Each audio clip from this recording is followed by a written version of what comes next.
Good afternoon and thanks for joining us. I'm Judy Simpson. In the 1970s and 80s, when the effects of acid rain were being discovered, it was a topic that was in the news a lot. You don't hear about it as much anymore, but scientists and researchers are still studying the long-term effects. Scientists at the University of Vermont recently discovered that one species is having some unexpected results years after it was almost wiped out by acid rain. Rebecca Gollin tells us more. The toll road in Stowe might seem like an unlikely place to find a news story, but there is one here, and it's good news.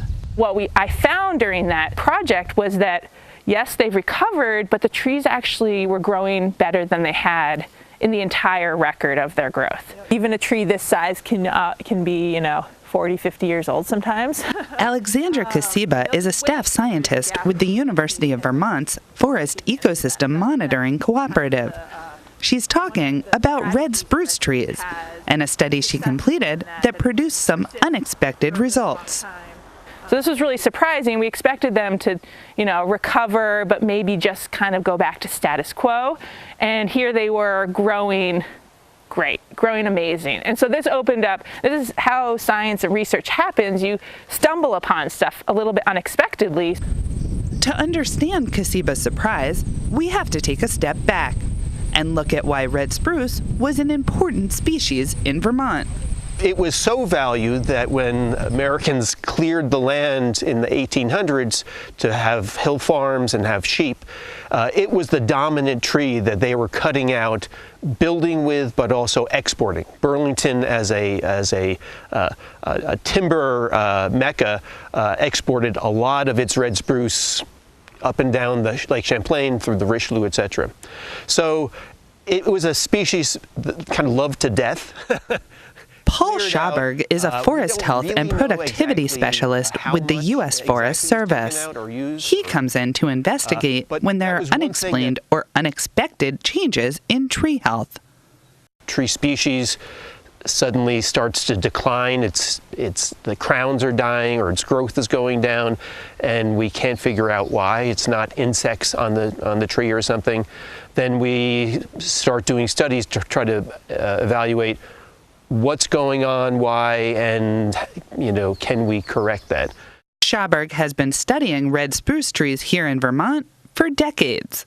Red spruce, from a human standpoint, is an amazing tree. It has a straight stem. It grows very well normally. It has very strong, lightweight wood. It's great for construction, but it's also really great for making musical instruments. In the 1970s, researchers noticed that the red spruce that remained, mainly at higher elevations on mountains and hillsides, were dying. But that wasn't the only thing going on then. That decline coincided with when we first realized that the precipitation coming down, rain, snow, and fog water, was very acid. This had been discovered in Europe, where industrialization happened much earlier and pollution standards were pretty much non-existent. But it was only with someone in New Hampshire at the Hubbard Brook Experimental Forest studying the water cycle, saying, "Oh, let's measure the pH of this," that they were, shocked. It was, hundreds of times more acidic than what they thought it should. It was a puzzle for scientists at the time. They knew that the precipitation was highly acidic and that the red spruce, a formerly dominant tree in the area, was declining for no apparent reason. That's when they began to wonder if there was a link between the two. Folks like Hub Vogelman at UVM started saying, I wonder if these are connected. And that began actually a tremendous scientific effort. UVM professor of botany, Hub Vogelman, was crucial to the discoveries that came next. To begin with, Hub Just how serious do you think the acid rain problem is? Well, we think it's quite serious, and probably more serious than a lot of people believe today. Here's a picture I took a couple of years ago. It's at an elevation of about 3,000 feet on Camel's Hump. It's facing west toward the Champlain Valley. You can see a large number of dead trees, including well, mostly they're dead spruces.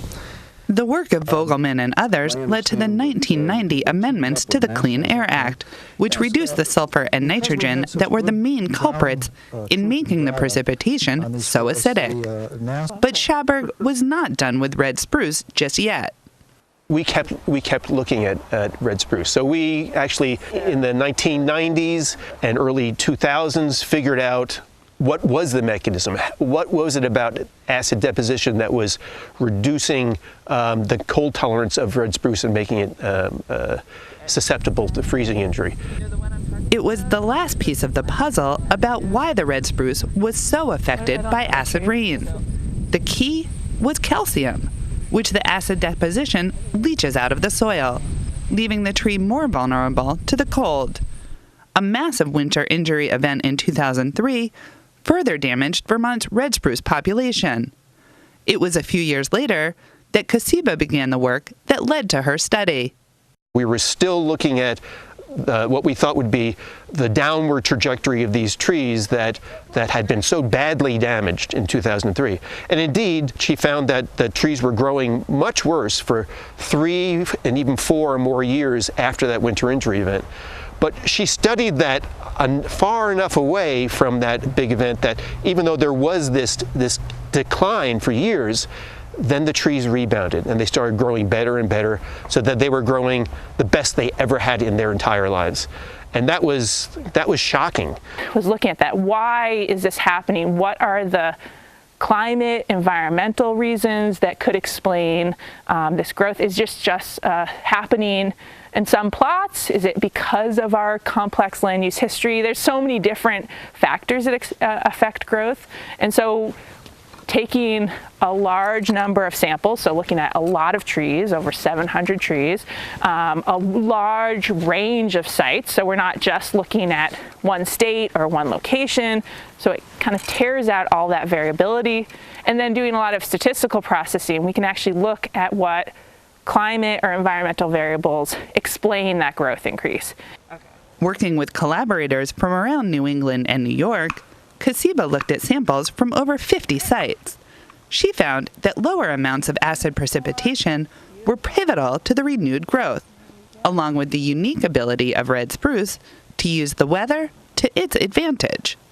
It has this ability to photosynthesize in the winter when it's somewhat warm, when we have those January thaws, or it can take advantage of if we have a really mild fall and all the sugar maples and the red oaks have lost their leaves. Suddenly these conifers are just sitting there. Red spruce has this ability to then take advantage. Well, this is certainly good news for the red spruce. The work of these researchers is not done.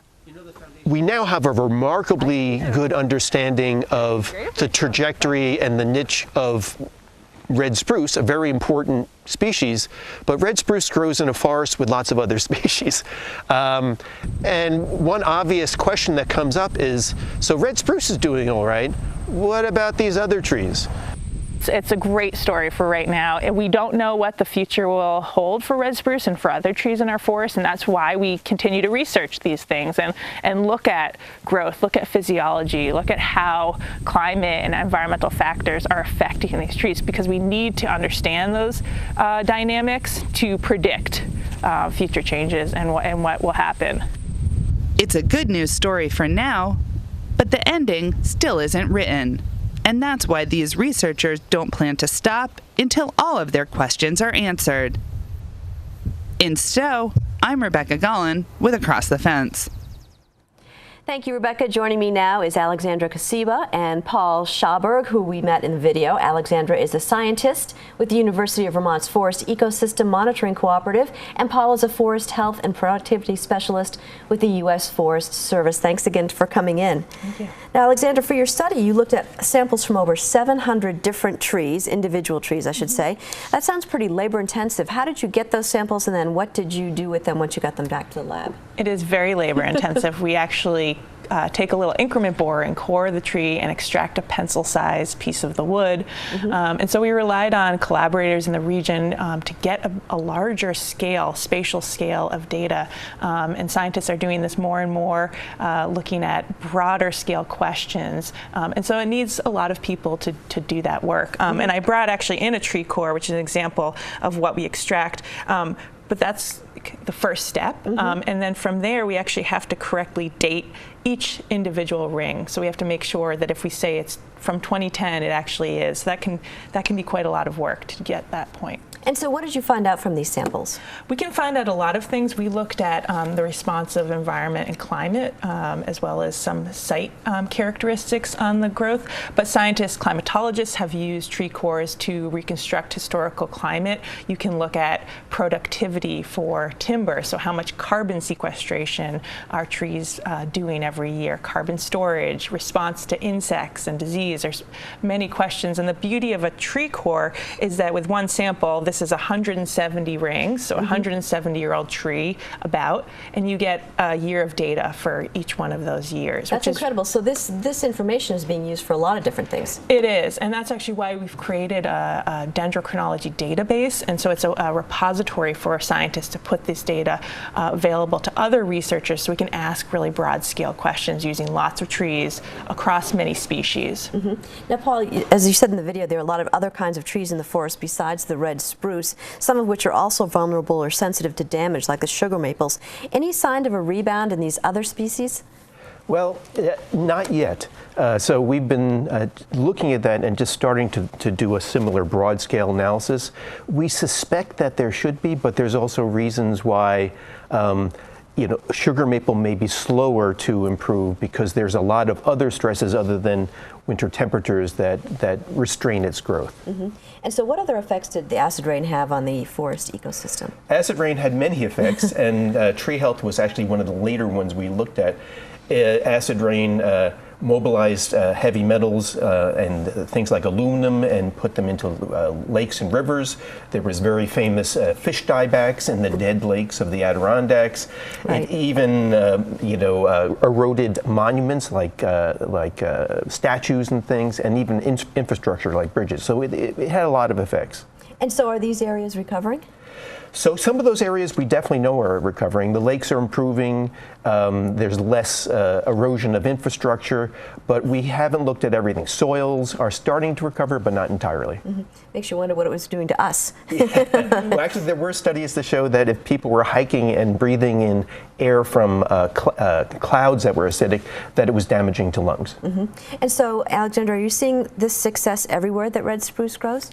We are, and in fact, there's some researchers that are looking at red spruce growth in the mid-Atlantic and southern states, where red spruce is much more constricted to high elevations due to logging and severe acid rain, and they're also seeing a rebound.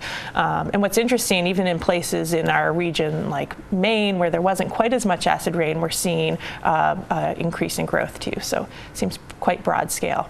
And so, Paul, how did you and your team make the discovery about calcium deficiencies that are making the trees vulnerable? Well, at first we did it by studies in the laboratory, very controlled studies. But then as we learned more, we moved out to the landscape. And one of our more important studies was looking at tree health on an entire side of a mountain that at Hubbard Brook Experimental Forest, where they added calcium back to a whole side of a mountain and looked at the effects. And those results were quite important to us, saying, yeah, this is a forest-wide response. That's incredible. And so how long did it take the trees to recover once they got the calcium back? It's taken a while. So the soils were so depleted, and the calcium is very slow to build back up. It has to come from the mineral weathering of the bedrock material. So it's a very slow process. I would imagine it would be kind of an expensive process if you were trying to add it back to the soils too. Yeah, so they've actually done some of that in Europe, where there was a greater concern and it was very visible, but it's not something we do in general in the States. But overall, this sounds like it's a pretty good news story. Oh, definitely. I think it's a very good news story. Well, I want to thank you both for joining me today. And that's our program for today. Thanks for joining us. I'm Judy Simpson. I'll see you again next time on Across the Fence.